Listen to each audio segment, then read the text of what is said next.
महाभारत एक शिक्षाप्रद कहानी है। महाभारत का युद्ध धर्म और अधर्म का युद्ध था। कृष्ण पांडवों के पक्ष से थे, परंतु उन्होंने युद्ध में शस्त्र नहीं उठाने का निर्णय लिया था। वहीं श्री कृष्ण की नारायणी सेना कौरवों की ओर से लड़ रही थी। युद्ध में कभी कौरवों का तो कभी पांडवों का पलड़ा भारी लगता।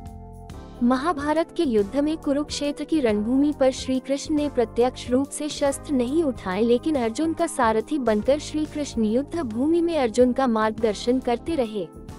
द्रौपदी के भाई धृष्टद्युम्न पांडवों के सेनापति थे, वहीं कौरवों की तरफ से गंगा पुत्र भीष्म सेनापति थे। उनके नेतृत्व में युद्ध लड़ा जा रहा था। कौरव दल पूर्ण बल से युद्ध करने के बाद भी 5 पांडव में से किसी का भी बाल भी बांका न कर पा रहा था। दुर्योधन को हुआ भीष्म पितामह पर संदेह।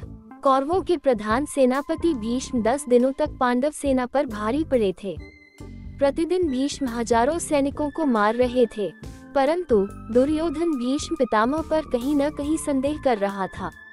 उसे लग रहा था कि पितामह भीष्म जानबूझकर पांडवों का साथ देते हैं और उन्हें मारना नहीं चाहते। यही सोचकर एक रात दुर्योधन भीष्म से सीधे बात करने के लिए उनके पास शिविर में पहुंचा। जब दुर्योधन भीष्म के शिविर में पहुंचा तो देखा भीष्म चिंतनशील होकर शिविर में बैठे थे।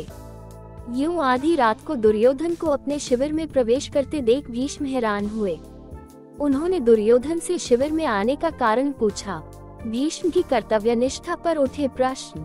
दुर्योधन ने गुस्से में कहा, पितामह, आपके मोहपूर्ण अन्याय के कारण मैं आधी रात को आपके शिविर में आने के लिए विवश हुआ हूँ।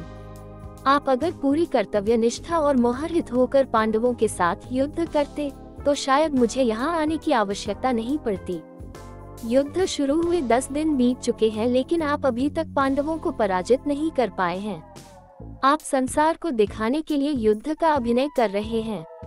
आपको आज भी पांडवों से अति प्रेम करते हैं और आप मेरे सेनापति होते हुए भी पांडवों को युद्ध जीतते देखना चाहते हैं। अपने बारे में दुर्योधन के मुख से ऐसी बात सुनकर पितामह भीष्म बहुत दुखी हुए। पांडवों को मारने के लिए भीष्म सजग। दुर्योधन के मुख से कटु वचन सुनकर भीष्म ने दुर्योधन से पूछा, तुम क्या चाहते हो पुत्र दुर्योधन? दुर्योधन ने कहा, पांडवों की मृत्यु और इसके लिए आपको अपनी दिव्य शक्तियों का प्रयोग करना होगा। पितामह भीष्म ने अपनी शस्त्र विद्या का प्रयोग करते हुए सोने के 5 अचूक तीर निकाले और इसे अभिमंत्रित करके बोले, दुर्योधन, तुम व्यर्थ में संदेह करते हो। इन बाणों से कोई नहीं बच सकता। कल का दिन युद्ध का अंतिम दिन होगा। एक ही दिन में 5 पांडवों को इन बाणों से समाप्त कर दूंगा।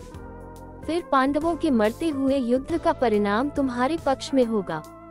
पितामह भीष्म की बात सुनकर दुर्योधन प्रसन्न हुआ, लेकिन अगले ही क्षण उसके मन में पितामह भीष्म के प्रति संदेह उत्पन्न हो गया। कपटी दुर्योधन भीष्म की बातों को सुनकर प्रसन्न तो हुआ, परंतु अब दुर्योधन को भीष्म की बातों में भी छल कपट दिखने लगे। दुर्योधन ने भीष्म से कहा, पितामह, आपकी योजना बहुत अच्छी है, किंतु मुझे फिर भी संदेह हो रहा है कि आप इतनी जल्दी और आसानी से पांडवों को मारेंगे। हो सकता है आप मोहवश या प्रेमवश उन्हें न मार पाएं।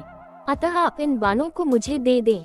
मैं युद्ध भूमि में आपको ये 5 बाण दूंगा और आपको आपके कर्तव्य की याद दिलाऊंगा।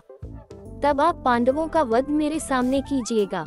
दुर्योधन की बात सुनकर पितामह भीष्म ने 5 अभिमंत्रित बाण दुर्योधन को दे दिए। दुर्योधन अपनी संभावित जीत पर बहुत खुश था। वह बाण लेकर अपने शिविर में चला गया। पांडवों को जब पता चला, भीष्म के शिविर के पास पहरा दे रहे पांडवों के एक गुप्तचर ने सारी बातें सुन ली। उसने महाराज युधिष्ठिर को आकर सोने के बाण के बारे में सूचना दी। तब भगवान श्री कृष्ण भी वहीं थे। युधिष्ठिर ने भगवान श्री कृष्ण से कहा, हे गोविंद, पितामह के इन तीरों के प्रतिकार हम कैसे करें?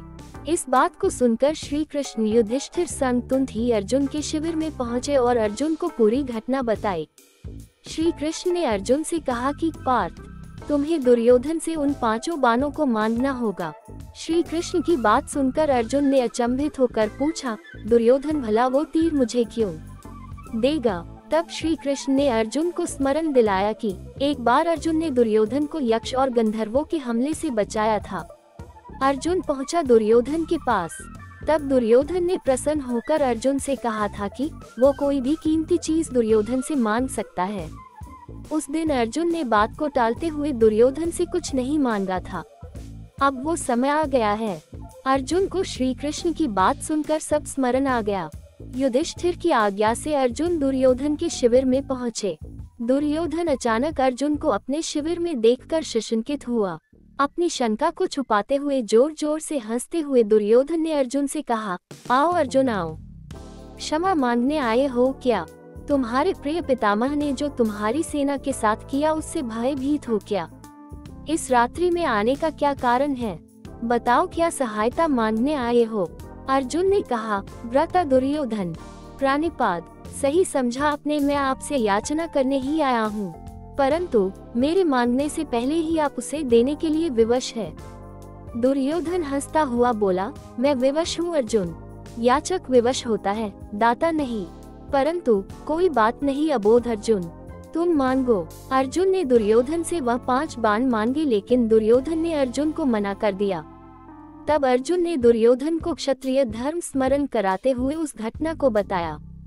कैसे अपनी प्राण रक्षा के बदले दुर्योधन ने अर्जुन को कोई भी बहुमूल्य वस्तु देने का वचन दिया था।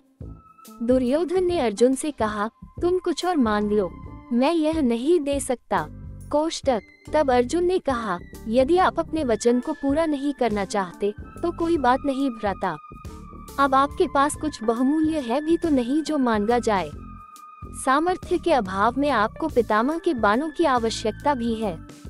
ठीक है, मैं चलता हूँ। अर्जुन के कटाक्षों से दुविधा में फंसे दुर्योधन ने कहा, रुको अर्जुन, किसके पास सामर्थ्य नहीं है? हम 100 हैं, तुम 5 हो। फिर ना चाहते हुए भी दुर्योधन ने 5 बाण अर्जुन को दे दिए। अर्जुन उन दिव्य बाणों को प्राप्त कर अपने शिविर में आ गए। इस तरह भीष्म से बाण लेने की गलती दुर्योधन पर भारी बहुत पड़ी और पांडवों की मौत टल गई। महाभारत के युद्ध के अंत में पांडवों की जीत हुई।